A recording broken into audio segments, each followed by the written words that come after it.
Al-Hutama, sang penghancur, nama neraka dalam Al-Quran, yang mengincar pelaku dosa spesifik, pengumpat, pencela, dan penimbun harta yang sombong. Apinya bukan sekadar membakar kulit, tapi merangsek sampai ke hati, pusat kesombongan itu sendiri. Beranikah Anda membayangkan kengeriannya?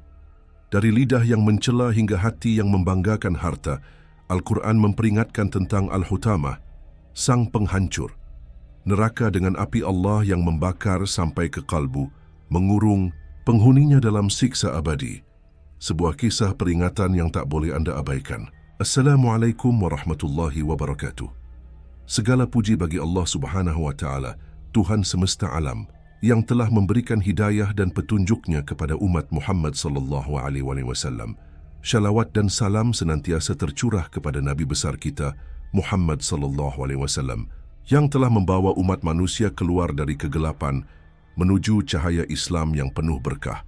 Semoga kita semua selalu berada dalam lindungannya dan diberikan kekuatan untuk menjalankan ajarannya dengan sebaik-baiknya. Bagian 1. Gema kesombongan di dunia fana. Di jantung sebuah kota metropolitan yang gemerlap, hiduplah seorang pria bernama Qadir. Ia adalah lambang kesuksesan duniawi, kekayaannya melimpah ruah, rumahnya megah menjulang, dan pengaruhnya terasa di setiap sudut bisnis kota. Namun di balik fasad kemewahan itu, bersemayam jiwa yang telah terkorosi oleh kesombongan dan ketamakan. Qadir adalah perwujudan dari apa yang diperingatkan dalam surah Al-Humazah. Ia adalah seorang humazah, pengumpat ulung yang lidahnya setajam silet, selalu siap mencela dan merendahkan siapa saja yang dianggapnya berada di bawah standar kemuliaan versinya sendiri. Tak peduli di depan atau di belakang, kata-katanya seringkali melukai, meninggalkan bekas perih di hati orang lain. Ia juga seorang lumazah, pencela yang gemar mencari-cari kesalahan orang lain, matanya selalu awas menangkap kekurangan, dan seringkali ia mengekspresikannya dengan lirikan sinis, kedipan mengejek, atau gestur meremehkan. Baginya, manusia lain tak lebih dari pion dalam permainan kekuasaan dan status sosialnya. Rekan bisnis yang tersandung, karyawan yang melakukan kesalahan kecil, bahkan kerabat yang hidup sederhana, semua menjadi sasaran lidah dan sikap merendahkannya. Ia merasa superior, seolah-olah kekayaan yang dimilikinya adalah bukti nyata izbranannya dan keunggulan mutlaknya atas orang lain. Lihat si Fulan, ujarnya suatu kali pada lingkaran dalamnya sambil tertawa mengejek, sudah tua bangka, masih saja naik motor butut, tak becus mencari dunia. Padahal Fulan adalah orang yang jujur dan bekerja keras. Namun kesederhanaannya menjadi bahan olok-olok Qadir. Lebih dari sekadar mengumpat dan mencela, Qadir terobsesi dengan hartanya. Ayat kedua surah Al-Humazah, Alladhi jama'a malan wa'addadahu, yang mengumpulkan harta dan menghitung-hitungnya, seolah menjadi moto hidupnya. Setiap malam, ia duduk di ruang kerjanya yang mewah, dikelilingi tumpukan laporan keuangan dan sertifikat aset. Ia menghitung kekayaannya berulang kali, bukan karena kebutuhan, tetapi karena kesenangan melihat angka-angka itu bertambah. Ada kepuasan semu yang ia rasakan, seolah setiap digit tambahan adalah penegasan atas kehebatannya. Ia lupa bahwa harta itu hanyalah titipan, amanah yang kelak akan dimintai pertanggungjawaban. Ayat ketiga, yahsabu anna malahu akhladahu. Dia, manusia, mengira bahwa hartanya itu dapat mengekalkannya, adalah ilusi terbesar yang membelenggu Qadir. Ia hidup seolah kematian tak akan pernah menjemputnya. Investasi jangka panjang, rencana ekspansi bisnis hingga puluhan tahun ke depan, semua dirancang seolah ia akan hidup selamanya untuk menikmatinya. Peringatan tentang akhirat, tentang hisab, tentang pertanggungjawaban di hadapan Sang Pencipta, semua itu dianggapnya dongeng usang yang tak relevan dengan dunianya yang serba cepat dan materialistis. Ia bahkan tak segan mengejek orang-orang yang taat beribadah, menganggap mereka membuang-buang waktu yang seharusnya bisa digunakan untuk menambah pundi-pundi kekayaan. Untuk apa salat berlama-lama? Waktu adalah uang, serunya sinis. Qadir bukanlah satu-satunya. Di sudut lain kota itu ada Salimah, seorang wanita paruh baya yang hidupnya dihabiskan untuk menyebar gosip dan fitnah. Lidahnya tak bertulang, namun mampu menghancurkan reputasi dan memicu pertengkaran. Ia adalah humazah dalam bentuk yang berbeda, mengorek aib orang lain, lalu menyajikannya dengan bumbu kebohongan di pertemuan sosial atau melalui pesan berantai. Ada pula Burhan, seorang pejabat kecil yang gemar menggunakan kedudukannya untuk mencari-cari kesalahan bawahan, lumazah, menikmati rasa kuasa saat bisa menegur atau menghukum, seringkali hanya karena masalah sepele atau sentimen pribadi. Mereka semua, seperti Qadir, terbuai oleh dunia, lupa pada hakikat penciptaan dan tujuan hidup yang sebenarnya. Mereka menumpuk dosa, umpatan, celaan dan kesombongan atas harta atau kedudukan, seolah tak ada hari pembalasan. Assalamualaikum warahmatullahi wabarakatuh. Segala puji bagi Allah Subhanahu wa Ta'ala, Tuhan semesta alam, yang telah memberikan hidayah dan petunjuknya kepada umat Muhammad SAW. Syalawat dan salam senantiasa tercurah kepada Nabi besar kita, Muhammad SAW, yang telah membawa umat manusia keluar dari kegelapan menuju cahaya Islam yang penuh berkah. Semoga kita semua selalu berada dalam lindungannya dan diberikan kekuatan untuk menjalankan ajarannya dengan sebaik-baiknya. Hari-hari berlalu, Qadir semakin tenggelam dalam kesibukannya mengumpulkan harta dan merendahkan sesama. Ia tak pernah menyangka bahwa malaikat maut mengintainya dari dekat. Suatu malam, setelah rapat bisnis yang menegangkan di mana ia kembali, mencela pesaingnya dengan kata-kata kasar, ia merasakan sakit yang menusuk di dada. Nafasnya sesak, pandangannya kabur. Dalam hitungan detik, ruhnya dicabut dari jasadnya yang terbujur kaku di atas kursi kulit mewahnya. Hartanya yang melimpah, rumahnya yang megah, pengaruhnya yang luas, semua tak mampu menunda kedatangan ajal barang sedetik pun. Kematian Qadir disambut dengan keterkejutan oleh sebagian orang, namun tak banyak yang benar-benar merasa kehilangan. Luka yang ia torehkan di hati banyak orang terlalu dalam untuk bisa dilupakan begitu saja. Prosesi pemakamannya megah, dihadiri banyak kolega bisnis dan pejabat, namun lebih banyak karena formalitas daripada ketulusan. Saat jasadnya dimasukkan ke liang lahat, tak ada yang menyadari bahwa perjalanan sesungguhnya baru saja dimulai.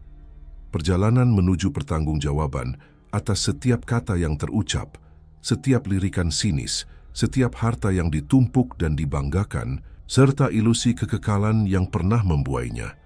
Alam kubur menyambutnya dengan pertanyaan-pertanyaan yang tak bisa ia jawab dengan kekuasaan atau hartanya.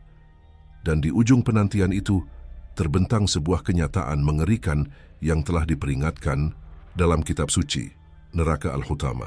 Bagian 2, pintu gerbang Al-Hutamah dan api yang menyala-nyala perjalanan Qadir setelah kematian bukanlah akhir, melainkan awal dari sebuah realitas yang jauh lebih dahsyat dari apapun yang pernah ia bayangkan. Setelah melewati fase di alam barzakh yang penuh penyesalan dan ketakutan, tibalah hari kebangkitan dan pengadilan. Di padang mahsyar yang luas tak bertepi, di bawah terik matahari yang sejengkal di atas kepala, Qadir berdiri bersama miliaran manusia lainnya, menunggu giliran hisabnya. Semua kemegahan duniawinya telah lenyap. Ia hanyalah seorang hamba yang telanjang, hina, dan dipenuhi ketakutan akan nasibnya. Ketika tiba gilirannya, catatan amalannya dibentangkan. Setiap umpatan, setiap celaan, setiap kesombongan, setiap harta yang ia kumpulkan tanpa mempedulikan hak orang lain atau kewajiban zakat, semuanya tercatat rapi tanpa ada yang terlewat. Lidahnya yang dulu tajam dan fasih merendahkan orang lain, kini keluh seribu bahasa. Matanya yang dulu sinis menatap rendah sesama, kini tertunduk dalam kehinaan. Hatinya yang dulu dipenuhi kebanggaan atas harta, kini kosong melompong, digantikan penyesalan yang tak terperi. Ia mencoba membela diri, mencari-cari alasan, namun semua sia-sia. Saksi-saksi bermunculan, tangannya, kakinya, bahkan kulitnya sendiri memberikan kesaksian atas perbuatannya di dunia. Kalla layunbadanna fil hutamati. Sekali-kali tidak, pasti dia akan dilemparkan ke dalam neraka Hutamah. Firman Allah dalam surah Al-Humazah ayat 4 bergema, bukan lagi sebagai peringatan, tetapi sebagai vonis yang tak terbantahkan. Qadir bersama dengan Salimah si penyebar fitnah, Burhan si pencari kesalahan, dan orang-orang serupa mereka yang hidupnya diisi dengan mengumpat, mencela dan terbuai harta dunia, digiring oleh para malaikat Zabaniyah yang kasar dan keras menuju sebuah tempat yang namanya saja sudah menimbulkan kengerian. Al-Hutamah.